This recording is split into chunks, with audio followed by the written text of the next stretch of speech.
How unfortunate. A nurse's voice drifted through the sterile corridor of New York Presbyterian, soft as a whisper.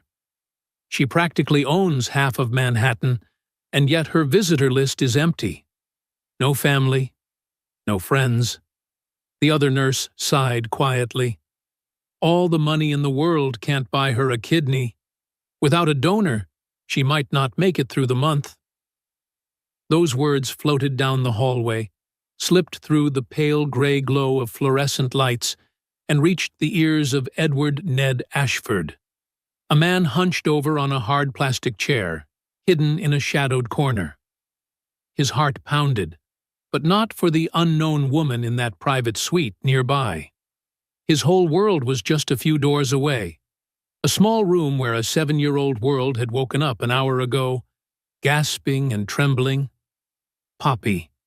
He could still hear the sharp, high-pitched wheeze of every breath, still see those wide, terrified blue eyes as she fought for air. He had scooped her into his arms, his heart lodged in his throat, and sped through the streets of Queens faster than he ever had before, streetlights blurring into streaks of white and amber through a veil of tears. Now, Poppy lay in the examination room, attached to a nebulizer, while he sat outside, waiting, counting the frozen silences between her ragged breaths and the doctor's coming verdict. If you find yourself holding your breath alongside Ned and Poppy, hit subscribe and turn on the bell so you won't miss what comes next. We're about to reach the moment that changes everything. When a struggling single father begins to wonder, what could drive a man to offer a piece of his own body to save a total stranger? 3 days earlier, morning light filtered through the curtains of a small apartment in Sunnyside. Ned stood by the stove, carefully cutting the crusts off a sandwich. Poppy wouldn't eat them, and he'd learned that after countless half-eaten lunches. From the table came the faint scratch of a pencil on paper. He glanced over his shoulder.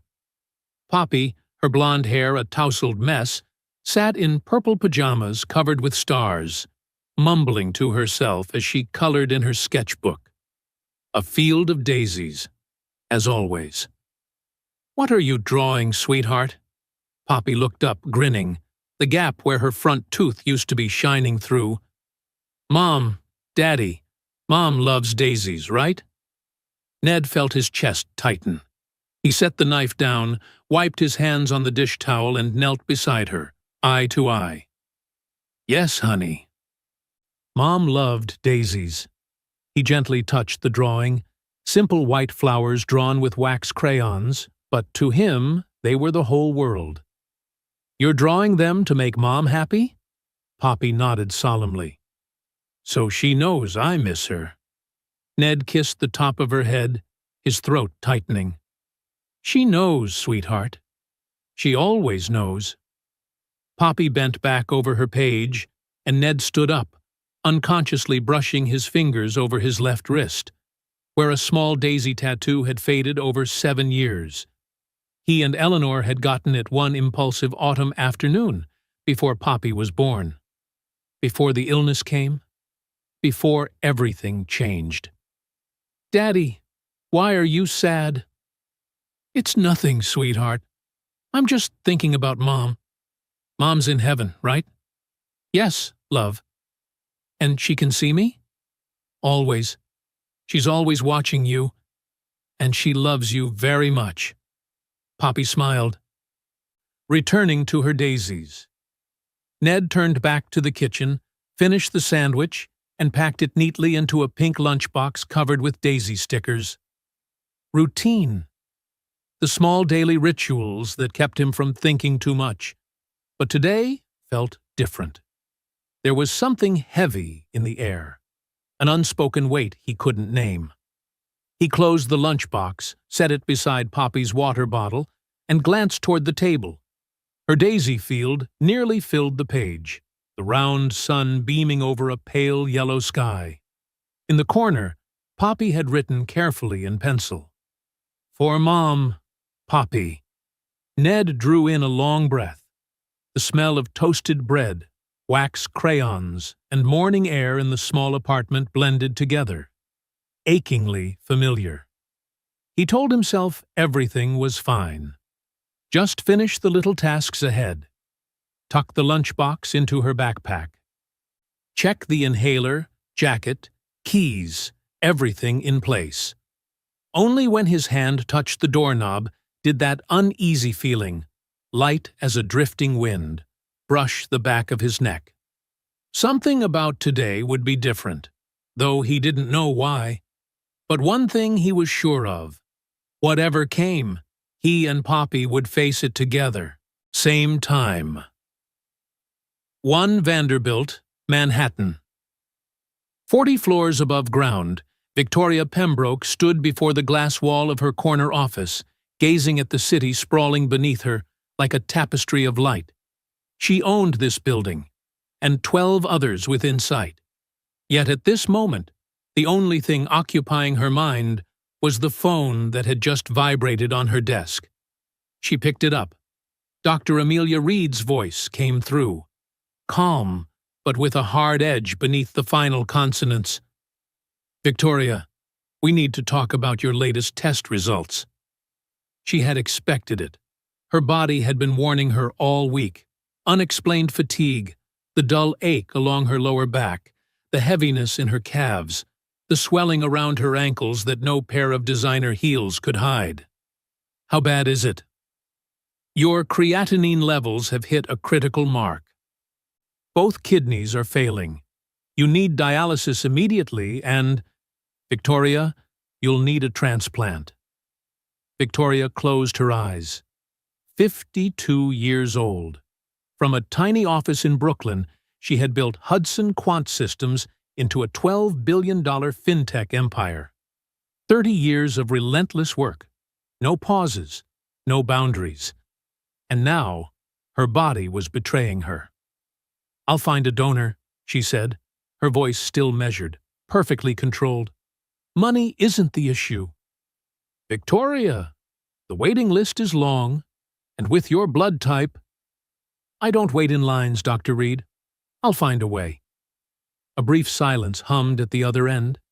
Then the doctor spoke again, her tone softer. "I understand, but you need to start dialysis now. This can't wait."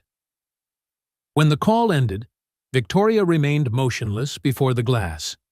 Outside, the city pulsed with motion, millions of lives rushing forward in their small, relentless rhythms. And she, the woman who could buy almost anything, couldn't buy the one thing she needed most. She looked down at her hands that had signed hundreds of contracts, shaken thousands of hands, built an empire from nothing. They were trembling. For the first time in 30 years, Victoria Pembroke felt fear. Not the fear of a failed deal or a ruthless competitor, but something raw, elemental. Time. The limits of a human body. She steadied herself by placing her fingertips on the edge of the desk, drawing a slow breath, gathering her composure as if collecting loose papers after a sudden gust of wind. Below her, Manhattan still blazed with light. Up here, a thin shadow had just sliced through her pride. And for the first time, she was forced to admit, there are battles money cannot win. Back to the present. New York Presbyterian, 2:00 a.m. Ned hadn't felt this kind of fear since the night Eleanor died. Poppy's asthma attack was the worst it had ever been. The emergency inhaler did nothing. She wheezed and sobbed, hiccuping for air, her fingernails pale from oxygen loss. In the ambulance, Ned held her tiny hand tight, whispering prayers he didn't even know he still remembered. Now, after 3 frantic hours and an IV dose of corticosteroids, Poppy was finally asleep. Her oxygen level was steady, her breathing even. But Dr. Amelia Reed, the same doctor who was also overseeing a patient upstairs on the 7th floor, had asked Ned to step into the hallway. "Mr. Ashford, I'll be honest with you," she began. This is Poppy's 5th hospitalization this year. Her asthma is worsening. Ned nodded, his throat dry. We're doing everything we can, but she needs a more stable environment. No stress, no allergens. She paused, choosing her words carefully. And the medication costs? How are you managing them? Ned hesitated. I'm managing. But they both knew the truth. Poppy's maintenance medication cost $300 a month, even after insurance. His night shift janitorial job brought in $2,200. Rent was $1,100. Then food, utilities, school supplies. Nothing left. There never was. I just want you to know, Dr. Reed said gently, there are assistance programs available. And if you ever need— I'm fine, he cut in, too quickly. Thank you. But I can handle it. She nodded, her eyes firm yet kind. No argument, no judgment. When she left, Ned sank back into the chair, resting his head against the wall. The fluorescent lights buzzed. Buzz, buzz. A sharp, grating sound. Somewhere nearby, a monitor beeped steadily, like an invisible clock ticking away. Then came the soft voices of 2 nurses passing by. Such a shame. She owns half of Manhattan, and no one comes to visit. Ned looked up, watching the 2 blue scrubs fade into the far end of the corridor. If she doesn't get a donor, she won't make it through the month. He didn't know why those words struck him so deeply. Maybe it was exhaustion. Maybe it was the echo of fear still trembling in his chest. Or maybe it was because he remembered too vividly what it felt like to sit beside Eleanor's hospital bed, holding her hand in the dark, knowing he could do nothing. No one should have to face that alone.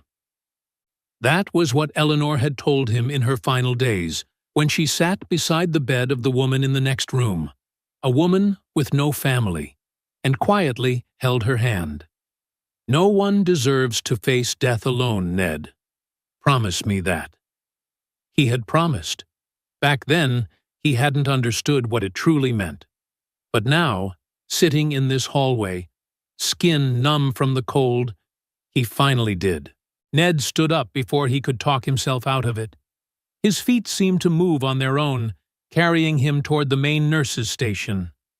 The middle-aged nurse behind the desk, silver hair cropped short, kind eyes lit by the monitor's glow, looked up. "Can I help you, sir?" Ned cleared his throat. The words jammed somewhere between his chest and his mouth, as if something inside him resisted letting them go. I heard there's someone who needs a kidney transplant." Her expression softened, though her gaze turned a shade more cautious. "You mean the patient on the 7th floor?" Ned nodded. "I'd like to be tested, to see if I'm a match." A few heartbeats of silence passed. The nurse studied his face, as if searching for a hidden motive, a trick, an angle, anything that could explain the simple, impossible offer that had just left his lips.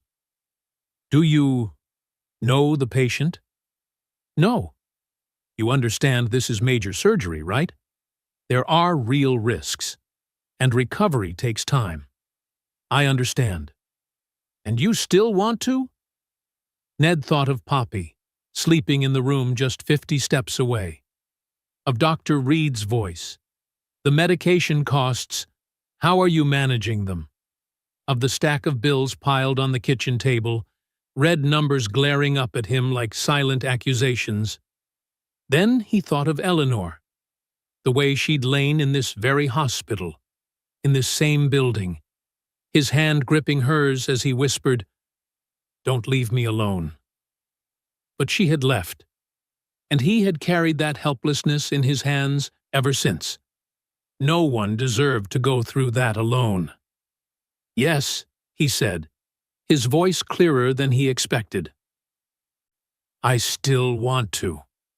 The nurse held his gaze for a long moment, then nodded slowly, like sealing a solemn agreement. "All right, Mr. Ashford, let's get you a form and draw some blood." When she turned away, Ned placed both hands on the counter to steady himself. His heart pounded like a drum. What had he just done? What had he just promised? But beneath the fear and doubt, something else was stirring. Something clean, certain. For the first time since Eleanor's death, Ned felt he was doing something that truly mattered. Something meaningful, not just for the stranger on the 7th floor, but for the part of himself that grief had long since buried in dust.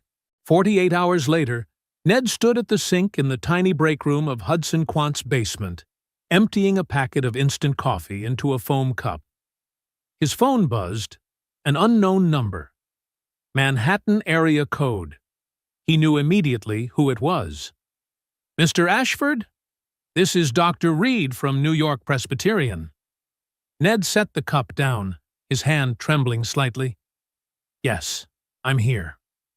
We've received your preliminary test results." He closed his eyes. Behind the thin darkness of his eyelids appeared Poppy's face, her gap-toothed smile, the same blue eyes as Eleanor's. A thought flashed through him. What if something happens to me? "Mr. Ashford?" "Yes," he said, pulling himself back to the moment. "I'm still here." "The results?" Dr. Reed paused. In that silence, Ned felt the whole room tilt slightly. "This is an exact match. The compatibility level we're seeing, honestly, it's the best-case scenario. Better even than between siblings." Ned opened his eyes. The fluorescent light in the break room suddenly felt blinding. "What does that mean?" "It means, if you still wish to proceed, we can schedule surgery within 2 weeks. 2 weeks. 14 days until he would lie on an operating table and give part of his body to a total stranger." "Mr. Ashford, do you need time to think about it?" Ned looked toward the small high window, the only one in the basement. Outside, hurried feet crossed the Manhattan sidewalk, everyone moving toward something, somewhere, with purpose. "No," he said, his voice steadier than he expected. "I don't need time. Schedule the surgery." His shoulders dropped. His hand found the foam cup again. The cheap coffee smell rose. Sharp, ordinary, grounding. His heart was still racing, but something inside him had clicked into place, perfectly aligned. On the other end, Dr. Reed outlined the next steps, her voice firm and measured. Ned listened, nodded, memorizing every date, every form, every appointment. When the call ended, he stayed still for a moment, watching the thin stream of water run into the sink. Above him, the city kept rushing forward. Down here, in the basement, a decision had just changed the course of a life. Maybe 2. Victoria woke after her first dialysis session, feeling as though someone had drained every drop of blood from her body and pumped cement back in. Every muscle ached, her mind was foggy, her mouth desert dry. Worse than the physical pain was the silence. The room was spacious, a VIP suite overlooking the East River, leather sofa, flat-screen TV, and utterly empty. No flowers, no cards, no one in the chair beside her bed. Her phone buzzed. Work emails. Always work. She swiped them away. For the first time in 30 years, she didn't care about market shifts or quarterly reports. Dr. Amelia Reed entered, the same professional smile on her face. Yet something new flickered in her eyes, a spark of real hope. "Victoria, I have good news." Victoria sat up too quickly, the world spinning. "We've found a donor." 3 words hit like a jolt of electricity. Victoria stared, speechless. "Who?" "A living donor. Anonymous. He came in voluntarily 3 days ago. We've just completed the cross-match." Victoria shook her head. as if she could shake off some misunderstanding. There's no such thing as anonymous. Everyone wants something. Money, a favor, a spotlight. What's he asking for? Dr. Reed pulled a chair closer. Nothing. He's asked for absolutely nothing. He doesn't even want you to know his name. His only condition is that the donation remains completely anonymous. Ridiculous. I know it sounds impossible, the doctor said softly. But there are people like that, Victoria. People who give simply because it's the right thing to do. Victoria turned toward the window. Outside, the setting sun stained the river a molten gold. Her city, her empire, all built on one unshakable principle. Everything has a price. Every transaction has two sides. And now, someone had just broken that rule. Someone was offering her the greatest gift of all, life, without asking for anything in return. She felt something crack inside her chest. Not pain, but the slow thawing of a hardness that had lived there for too long. A tear slid down her cheek. For the first time in 30 years, Victoria Pembroke, the woman who had never once cried in a boardroom, wept. She brushed the tear with the back of her hand, startled, as if meeting a stranger version of herself. Somewhere far from spreadsheets and market graphs, there existed a world that ran on rules money could never buy. And here, in this quiet room overlooking the East River, she had to face a truth she'd long refused to see. There are debts that cannot be paid with contracts, only answered by learning how to receive and to be grateful. 5:47 a.m. Ned lay on the hospital gurney, clothed in a thin blue gown, eyes fixed on the ceiling. Mrs. Gable, the kind neighbor watching Poppy, had called him 10 minutes ago. His daughter's sleepy, gentle voice came through the phone. "Love you, Daddy. Love you more." Their little game. It was always more. But this time, Ned wasn't sure it was true anymore. A nurse appeared beside him, smiling warmly. "Ready, Mr. Ashford?" No, but he nodded anyway. They began to wheel him down the corridor. The ceiling slid past above him. White panels, fluorescent lights, more lights. Ned counted each one, holding on to the rhythm like a lifeline. Anything to keep from thinking about Poppy waking up and finding him gone. Anything to keep from thinking about the possibility he might never wake up again. 3 floors above Victoria lay on her own gurney, staring up at the ceiling too. Her room was larger, more luxurious, but the feeling of smallness was the same. Dr. Reed held her hand. "We'll take good care of you." Victoria nodded. Her mouth was so dry she couldn't form words. She thought of the anonymous man somewhere in this hospital, lying on another table, looking at the same ceiling, about to give her a piece of his own body. Who was he, she wondered? Why? Did he have a family? Was someone holding his hand? But she didn't ask. That was the rule. Anonymity. They would remain strangers forever. Operating rooms 3 and 5, 6:15 a.m. The anesthesia flowed through Ned's veins like a cold wave. The world began to slide away, voices fading, lights stretching into streaks. The last thing he thought of was Eleanor. They were standing in a field of daisies the summer they first met. Sunlight caught in her golden hair, her smile radiant. "You're doing the right thing," she whispered. "I'm proud of you, Ned." Then, darkness. 2 surgeries side by side. In operating room 3, Dr. Reed's team carefully removed Ned's left kidney, a small, pink, bean-shaped organ, a biological miracle.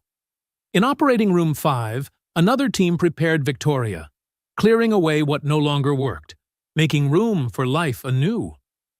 6:47 a.m. The kidney traveled down the hall in a sterile container. 7:03 a.m. It was placed inside Victoria's body. The vessels were connected. Blood began to flow. 7:11 a.m. The kidney flushed pink. It began to work. A new life, born from a quiet act of sacrifice. Ned woke up in pain. Not the kind of pain he'd known before.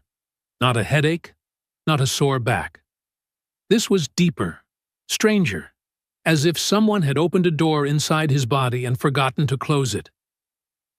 "Mr. Ashford?" A distant voice. Then a face came into focus.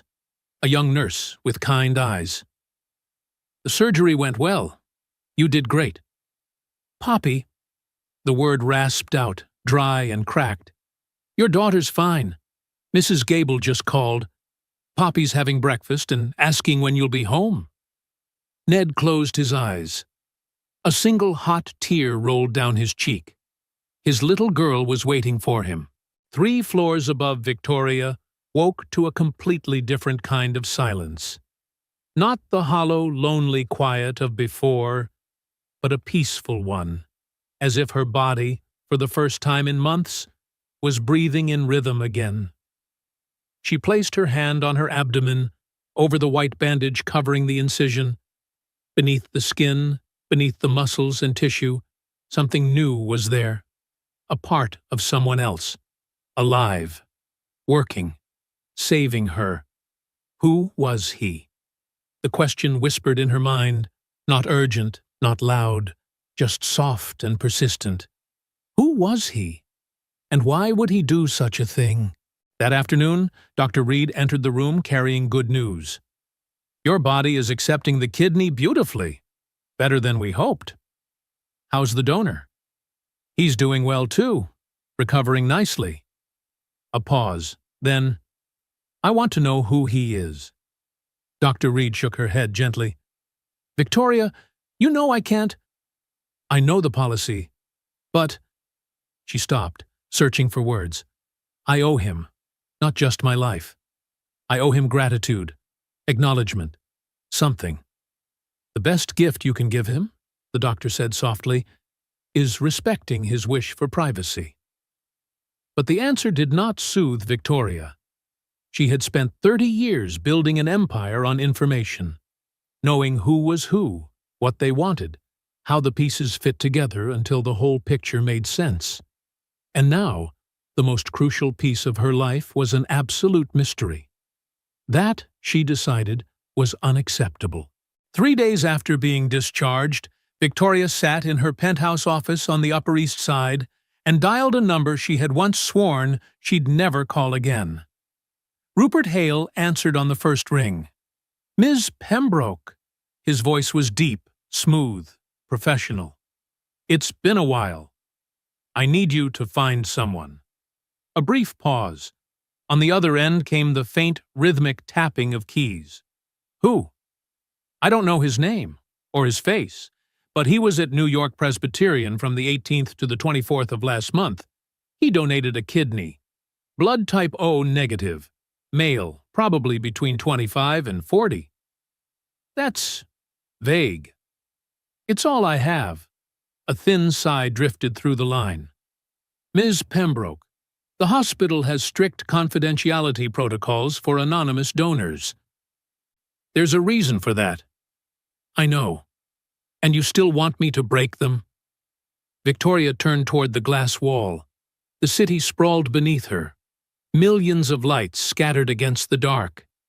Each light, a life. Each life, a story. One of them belonged to him, the man who had saved her.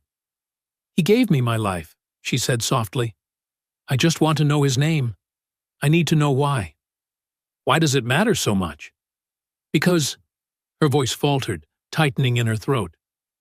"Because for the first time in my life, someone gave me something I couldn't buy, couldn't earn, couldn't measure. And I don't know what to do with that." A heavy silence followed. Then Rupert said, "I'll see what I can do." "Thank you, Rupert." "But, Ms. Pembroke." He paused for a beat. "If I find him, be prepared." You might not like the answer. What do you mean? I mean, maybe he wanted to stay anonymous for a reason. And once you learn that reason, you might wish you'd never gone looking. 10 days after the surgery, Ned returned to Hudson Quant. He'd told Mr. Delaney it was a slipped disc, a minor procedure, nothing serious. But as he pushed the heavy janitorial cart down the 42nd floor hallway, cold sweat trickled down his spine. The incision along his side burned, tugging with every movement, as if the stitches were on fire. He stopped, leaned against the wall, and drew in a slow, deliberate breath. "You all right, Ned?" He looked up. Mr. Delaney stood nearby, concern etched across his face. "Yes, sir," Ned said quickly. "Just a little tired." "You sure you're ready to be back? You still look—" "I'm fine," Ned cut in, his tone firm. "I need this shift." It was true. He'd already lost 10 days' pay. Poppy's hospital bill was still waiting. Her next week's medication wasn't going to buy itself. He had no choice but to come back. "All right," Mr. Delaney said slowly, "but if you need to leave early—" "I'm fine," Ned repeated. When the manager finally walked away, Ned closed his eyes, counted to 10, and pushed the cart onward. Every step was a negotiation with pain. Every time he bent to empty a bin, it was a battle of willpower. But he needed the job. He needed the paycheck. So he gritted his teeth and kept moving. 2 a.m. 52nd floor, executive level. Ned was mopping the reception area when the elevator doors slid open. Instinctively, he stepped back into the shadows, a habit ingrained after 6 months on the night shift. People in his line of work weren't meant to be seen. They were the invisible ones. But this time, he couldn't help looking. A woman stepped out, tall, slender, wrapped in a cream-colored cashmere coat. Her silver-streaked hair was tied neatly back. She moved with quiet confidence, though something about her was different. Lighter, slower, like someone emerging from a storm. Victoria Pembroke. Ned recognized her instantly. Everyone in the building did. Her portrait hung in the lobby. Her name appeared on every memo. But he'd never seen her in person. Until now. And she was walking straight toward him. Or rather, toward the section of floor he was cleaning. Ned lowered his head, moving the mop faster, silently praying she'd pass without noticing. But she stopped. "Working this late?" Her voice wasn't as cold as he'd imagined. It was soft, almost curious. "Yes, ma'am," he said without looking up. "This building looks spotless. Thank you for your work." "You're welcome, ma'am." A pause. He could feel her gaze lingering, assessing, thoughtful. "What's your name?" His heartbeat quickened. Every syllable seemed heavy. "Edward, ma'am. But everyone calls me Ned." "Ned," she repeated, testing the sound of it. "Good evening, Ned." Then she turned and disappeared through the door to her private office. Ned stood frozen, heart still pounding. She'd spoken to him. Victoria Pembroke, the woman who might now be living with his kidney inside her, had just asked his name. And he had answered. 2 weeks after their brief midnight encounter in the hallway, Rupert Hale called Victoria at 11 p.m. "Ms. Pembroke, forgive the late call, but I thought you'd want to hear this right away." Victoria set her book down and straightened on the sofa, her pulse quickening. "You found him?" "I believe so. Male, O negative blood type. Medical leave matching the time frame. I cross-checked staff records from every company within a 5-mile radius of the hospital." Victoria rose, walking toward the window. Outside, Manhattan shimmered like an upside-down sky of stars. "What's his name?" "Edward Ashford, 34. Goes by Ned." "Ned," she repeated softly, tasting the name as if testing its weight. Where does he work? A short pause. Then Rupert said, In your own building, Ms. Pembroke. Hudson Quant. He's on the night cleaning crew, responsible for everything from the basement to the 60th floor. The air in the room seemed to thin. He works for me? Has for 6 months. Requested medical leave on the 18th of last month, citing a scheduled minor procedure. Returned on the 28th.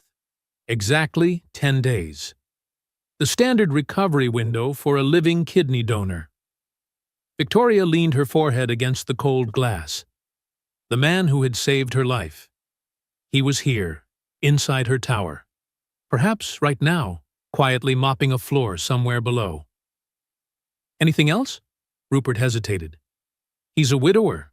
His wife passed 3 years ago from ovarian cancer. Name was Eleanor Clark.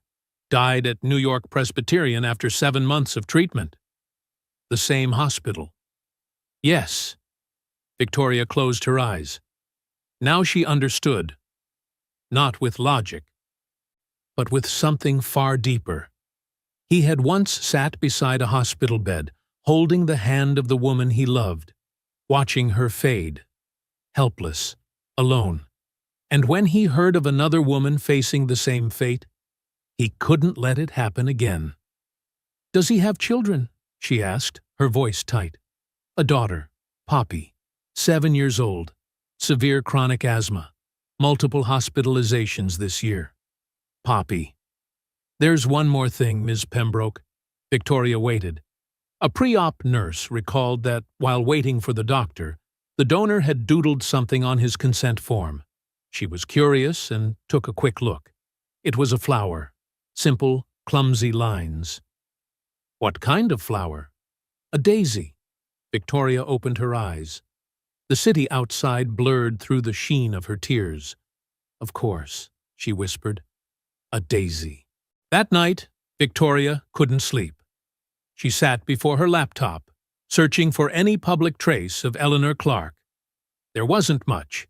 Just a short obituary on a small Queens local paper. Eleanor Marie Clark Ashford, age 29, passed away on March 14th after a courageous battle with cancer. Remembered for her radiant smile, her love of daisies, and her devotion to her family. Survived by her husband Edward and daughter Poppy, age 4. 4 years old. Poppy had only been 4 when her mother died. Victoria found a few photographs on old, inactive social media accounts. Profiles Ned had likely abandoned long ago. One wedding photo, a younger Ned smiling brightly beside a beautiful blonde woman in a white dress. Both of them holding a bouquet of daisies. One family photo, Ned cradling Eleanor and a tiny baby. Sunlight spilling over their hair in a field of flowers. And the last one, Eleanor in a hospital room, frail and bald from chemotherapy, yet still smiling. On the bedside table lay a single daisy. Victoria stared at that face, the woman she'd never met, for a long, long time, and something within her shifted. Eleanor knew what it felt like to lie still in that sterile room, afraid, alone, wondering whether she'd live to see her child grow up. And Victoria, she had just lain in those same rooms, felt that same fear. But there was one difference. Eleanor had Ned beside her, holding her hand, whispering to her, fighting alongside her. Victoria had no one. Until Ned, the man who had lost Eleanor, decided that no one else should face that fear alone. Victoria closed the laptop and placed her hand over her chest. Beneath her fingertips, her heartbeat was steady. Each beat powered by a kidney that once belonged to a man who had loved Eleanor so deeply that, 3 years after losing her, the pain within him still burned bright enough to move him to an act of extraordinary grace. How could she ever thank him for that? How could she possibly repay a gift born out of love and loss? She didn't know. But she knew one thing. She had to find a way. For the next 3 nights, Victoria did something she had never done before. She came to the office at midnight and quietly watched Ned work. Not to confront him, not to speak, just to understand. Night 1. She found him on the 33rd floor, carefully wiping the glass panels. His movements were slow, deliberate.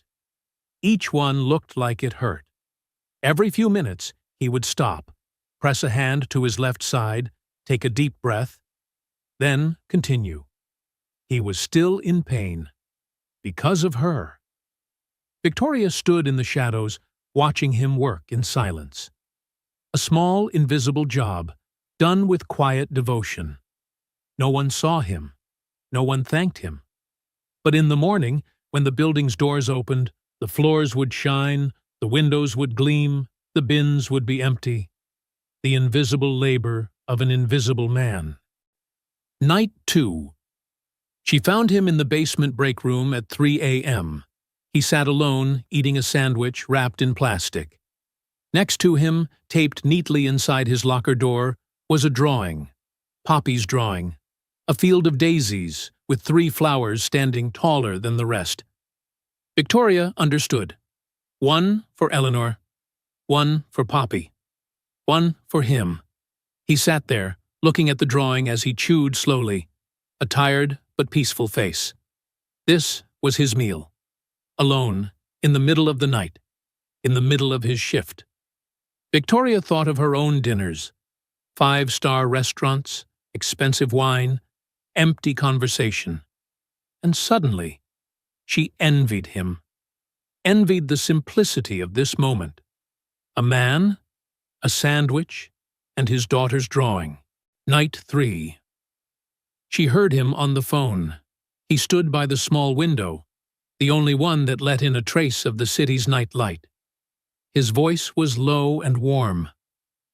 "Poppy, sweetheart, I know you're scared, but remember what Daddy told you? When you can't breathe, you imagine Mommy's right beside you. She's holding your hand." A pause. He listened. "No, honey, she's not far away. She's always here, in your heart. And Daddy is too. I'm always here."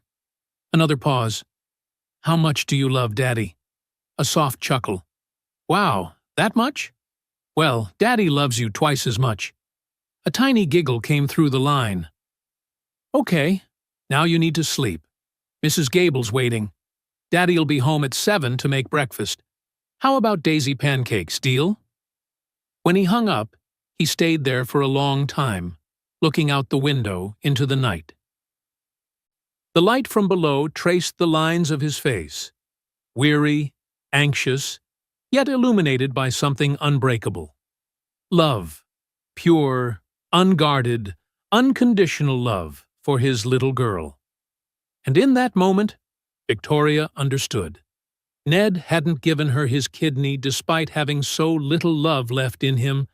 He had given it because he had so much love inside him, he could still give it away, even when he had almost nothing else. The following weekend, Bryant Park, Community Health Fair.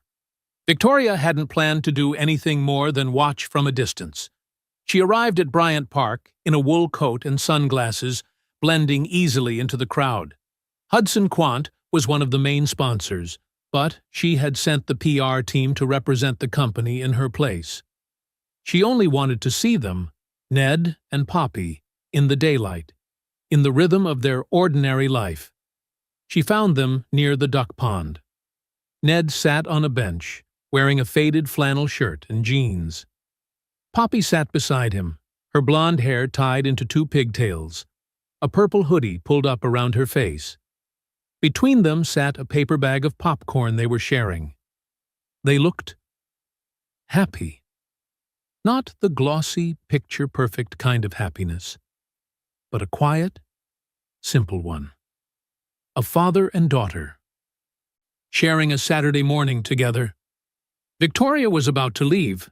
She'd seen enough. She had no right to intrude further. When Poppy began to cough. At first, It was just a dry, small cough. Then another. Then another. Ned was alert immediately, his hand on her back. Poppy's coughs came faster, sharper, her breaths turning shallow. He lifted her onto his lap and pulled the inhaler from his backpack. Okay, Poppy Flower. Slow breaths, sweetheart. Daddy's here. But her wheezing only worsened. Her face flushed, then paled. Her wide blue eyes were filled with panic. People nearby stopped. Someone asked, "Do you need an ambulance?" Victoria didn't think. Her body simply moved. 30 years of conditioning in crisis mode. She rushed forward and knelt beside them, level with Poppy's eyes. "Hey there," she said, calm but warm. "It's me. Victoria. Do you remember me?" Poppy looked up at her through tears and nodded faintly. "Good girl. Now, I'm going to help you, but you have to trust me, all right?" Another nod. Victoria took the child's trembling hand and placed it against her own chest. "Feel that? I'm breathing. Try to breathe with me, okay?" She inhaled slowly, exaggerated, steady, and exhaled. In and out. That's it. Just like that. Ned timed it perfectly, pressing the inhaler as Poppy inhaled. Once, twice. Victoria kept breathing with her, never breaking eye contact, her hand still wrapped around the girl's small fingers. Gradually, almost imperceptibly, Poppy's breathing began to steady. 5 minutes later, the attack had passed. Poppy slumped against Ned's chest, exhausted, but breathing normally again. Victoria sat back on the edge of the bench, her legs trembling too much to stand. "Thank you," Ned whispered, voice breaking. I don't know what I'd have done if you weren't here." Victoria looked at him, truly looked at him in the morning light. Lines of fatigue etched around his eyes, a hint of gray at his temples. Rough hands, calloused from hard work. But his eyes, deep, warm brown, overflowed with love as they rested on his daughter. This was the man who had saved her life.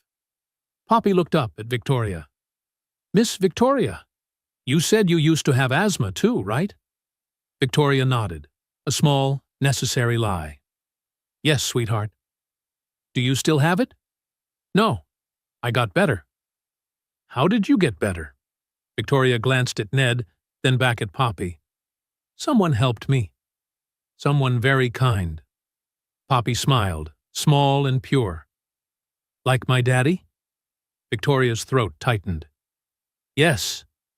"Darling," she whispered. "Just like your daddy." That night, Victoria sat in her home office, opened her laptop, and began typing a list. Not of what she wanted to give Ned, but of what he needed. Then she called Rupert Hale. "Rupert, I need you to handle something. This must be completely discreet. No traceable connection to me." "I'm listening." "Edward Ashford has a daughter with severe asthma. The medical costs are draining his income. I want you to establish an anonymous fund." "A family fund?" "No. Broader. A scholarship and medical assistance program for children of Hudson Quant employees. Structure it so that Poppy Ashford automatically qualifies, but include at least 10 other families. I don't want him to think this is charity directed at him." "Smart. How much are we talking?"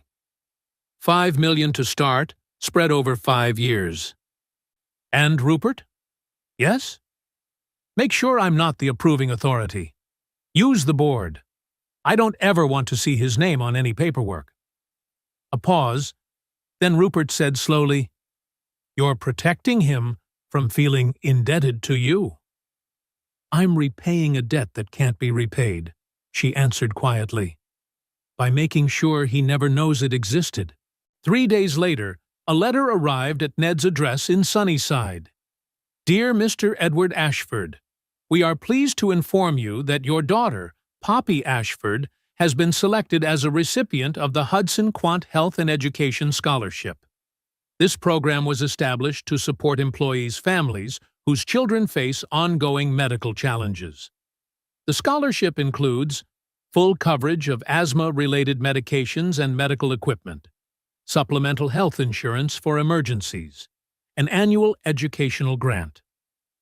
The scholarship takes effect immediately and will continue until Poppy reaches the age of 18. Victoria never saw Ned's reaction when he opened that letter, but she could imagine it, and that, she decided, was enough. But Victoria wasn't the only one keeping an eye on Ned. Quentin Drake, Executive Vice President of Hudson Quant, a polished, ambitious man with a cold smile, was watching too. He had noticed the changes in her, how she wandered the building late at night, how she started asking questions about employees far below her pay grade, how she vetoed his cost-cutting proposal to protect the workers. That wasn't the Victoria he knew, not the woman who had built an empire through ruthless precision and unshakable logic. So Quentin began to investigate. It didn't take long to find a trail. Victoria's discharge date from New York Presbyterian matched that of a janitor named Edward Ashford. Both had taken medical leave at the same time. Quentin didn't know about the kidney. That information was locked down tight. But he knew enough to weave a different, far more scandalous narrative: a relationship. An inappropriate connection between a recovering CEO and a low-level employee who had taken advantage of her vulnerability. He could already see the headlines. So he called an emergency board meeting. Agenda: Evaluation of CEO Victoria Pembroke's leadership conduct. Quentin's office, the night before the meeting. Quentin sat behind his desk, reviewing his presentation one last time. Slide 1. Recent irregular behavior. Slide 2. Unlogged meetings with lower-level staff. Slide 3. Suspiciously overlapping medical leave. Repeated rejection of sound business decisions. He didn't need to spell it out. Just hint. Let the board connect the dots themselves. Once Victoria fell, who would the board turn to? Quentin smiled, catching his reflection in the glass wall behind the city lights. The answer was obvious. Boardroom, 60th floor, 9 a.m. The moment Victoria stepped into the room, she knew something was wrong. 12 board members sat around the long table, faces grim and unreadable. At the head stood Quentin Drake, poised beside a glowing presentation screen. "Victoria," Quentin said smoothly, his tone polite but cold. "Thank you for joining us. Please, have a seat." She didn't. "What is this, Quentin?" "A necessary evaluation," he replied, pausing just long enough to sound measured. "We have concerns about your judgment in recent months." The screen flickered to life. Slide 1. Security footage. Timestamps. Victoria's late-night movements through the building. "You've been walking the halls between 2 and 3 a.m. at least 10 times this past month." "I couldn't sleep," she said evenly. "I walked to think." Slide 2. Employee file. Edward Ashford. "And you've had multiple conversations with a janitor." Edward Ashford. Victoria felt the blood drain from her face.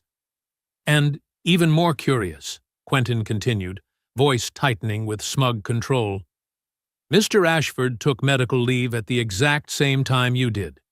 Same dates. Same hospital."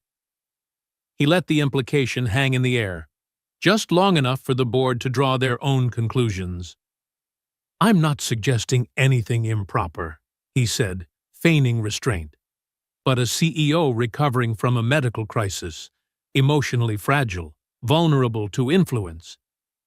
"Enough!" Victoria's voice cracked through the room like a whip. She strode forward, placing both hands flat on the polished oak table. "You want the truth? Here it is." She looked each board member in the eye. 2 months ago, I was dying. Both kidneys failing. No donor available. My doctors told me I had weeks to live. The room went still. And then something miraculous happened. A stranger, someone who didn't know me, didn't want anything from me, volunteered to give me one of his kidneys. She turned to Quentin. That man was Edward Ashford, the janitor you're trying to turn into a scandal. Quentin's face blanched. I didn't know.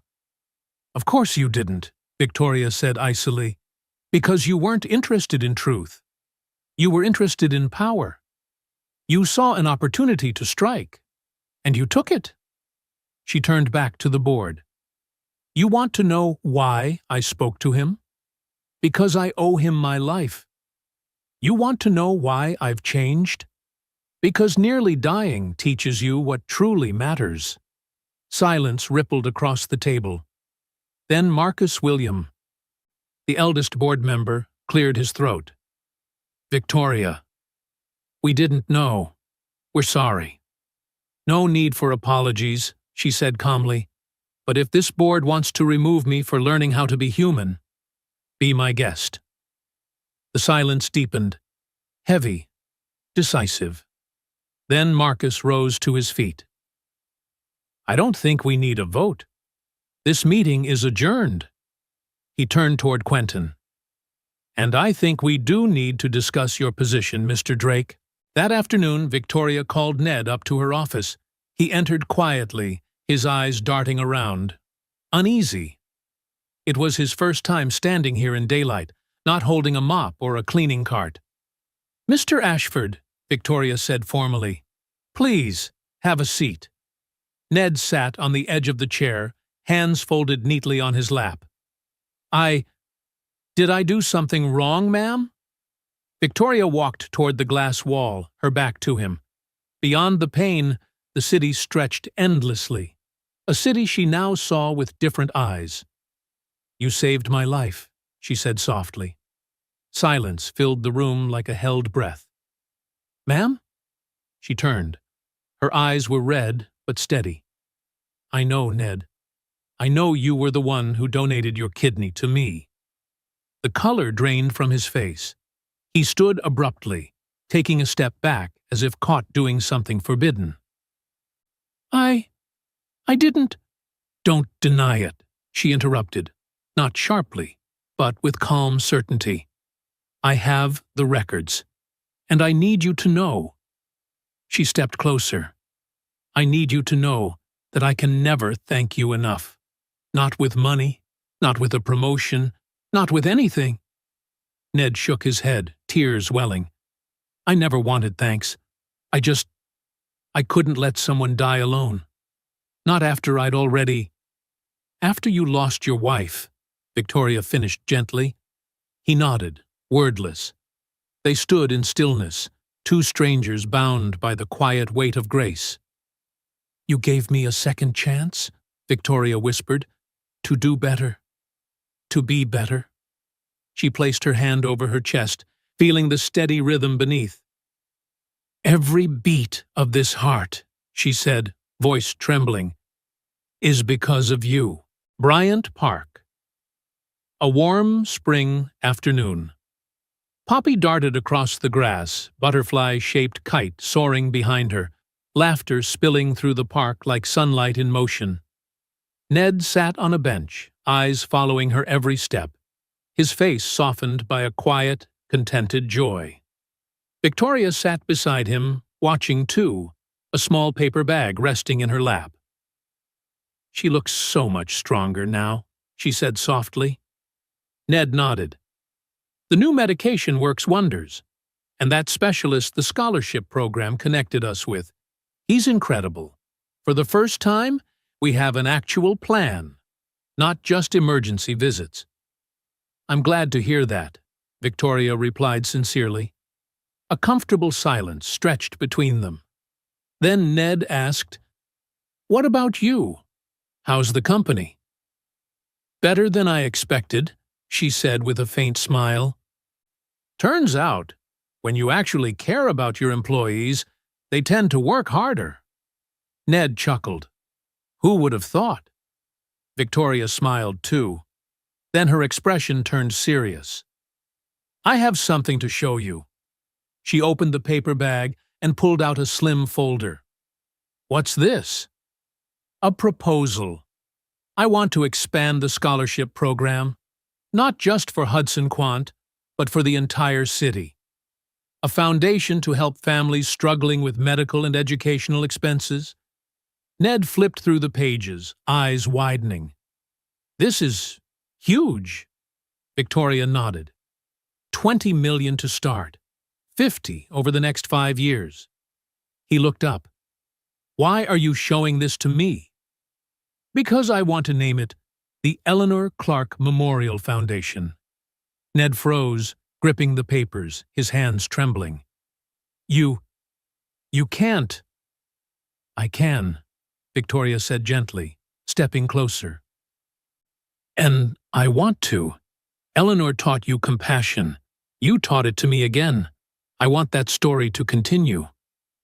Ned stared down at the blurred lines of text as tears welled. She'd be so proud, he whispered. I think she already is, Victoria said softly. Just then, Poppy ran back toward them, her butterfly kite fluttering wildly behind. Daddy, Miss Victoria, I did it. It's flying. She stopped short when she saw the tears on Ned's face. Daddy, why are you crying? Are you sad? Ned knelt, pulling her into his arms. No, sweetheart, I'm happy. These are happy tears.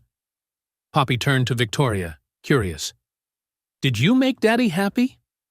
Victoria crouched to meet her gaze. I think your daddy made me happy, actually. Poppy tilted her head, thoughtful. Do you like daisies, Miss Victoria? Victoria smiled, the kind of smile that trembles at the edges. Yes, sweetheart, I love daisies. Me too, 'cause my mommy loved them. She's in heaven, but she still sends daisies down to me. Victoria looked at Ned, then back at Poppy. You know what? I think you're right. 1 year later, the Eleanor Clark Memorial Foundation opened its first community center in Queens, not far from Ned and Poppy's apartment. It wasn't grand or gilded, but sunlight filled every corner. Hope did too. Victoria stood before a small crowd. Not CEOs or investors, but neighborhood families, the people this foundation was built to serve. Today, she began, we celebrate a woman I never met, but who changed my life. Her eyes drifted toward the front row, where Ned sat with Poppy beside him. Eleanor Clark taught her husband, and through him taught me, that kindness isn't a single act. It's a ripple, a gift given, touching one life, then another, and another. Behind her, a photo of Eleanor smiled from the wall, radiant, young, holding a bouquet of daisies. This foundation exists because Eleanor taught a man how to love selflessly. That man saved my life, and now, together, we hope to save many more. Applause filled the room, warm and thunderous. Later, as the crowd thinned, Victoria stood alone in the lobby. Sunlight streamed through glass panels etched with daisy petals, scattering golden light across the floor. Ned joined her quietly. She'd love this, he said. I hope so, Victoria murmured. They stood side by side watching the light dance. Victoria, Ned said after a while, I never asked. Do you regret it? Finding me? She turned to him, surprised. Why would I? Because I wanted to stay anonymous, and you broke that. Victoria thought for a long moment. Then she said softly, I don't regret finding you, but if I could do it again, I'd honor your choice. I'd let you remain anonymous, if that's truly what you wanted. Ned nodded slowly. I get that, but honestly, I'm glad you didn't. She blinked, startled. You're not angry with me? I was, at first, a little. But then I realized something.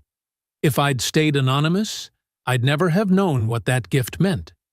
I'd never have seen you standing here, alive, creating something beautiful. I'd never have seen how one small act could send ripples this far." He smiled. "So, thank you for finding me and for not letting me disappear into the dark." Victoria's throat tightened. "Thank you for giving me the chance to become someone better." They stood there, two people from different worlds, joined by one selfless act that had saved them both. Not romance, not blood. Something deeper. Two souls who had met at their darkest hour, and both chose the light. There are stories about romantic love. There are stories about family. And there are stories about heroes who save the world. But this is a different kind of story. A story about two strangers from two worlds that were never meant to cross, connected by a simple act of kindness. About a man who didn't have much, but still gave everything he could. About a woman who had everything, but finally realized that true wealth can't be bought. And about a little girl, the one with the daisies, who became the bridge between two hearts. They are proof that kindness still exists, that one person can still make a difference, that giving doesn't make us poorer, it makes us richer. And sometimes, the greatest gift we can ever receive is simply the chance to give. If this story touched you, even just a little, hit like so the algorithm knows we still believe in kindness. Tap subscribe and the notification bell so you won't miss the next journey. I'd love to hear your thoughts. What moment of giving once changed you? Share it in the comments below. Your story might become the inspiration for the next video. And if you think someone needs to hear this story, please share it with them. Thank you for spending your time here. See you again in the next story.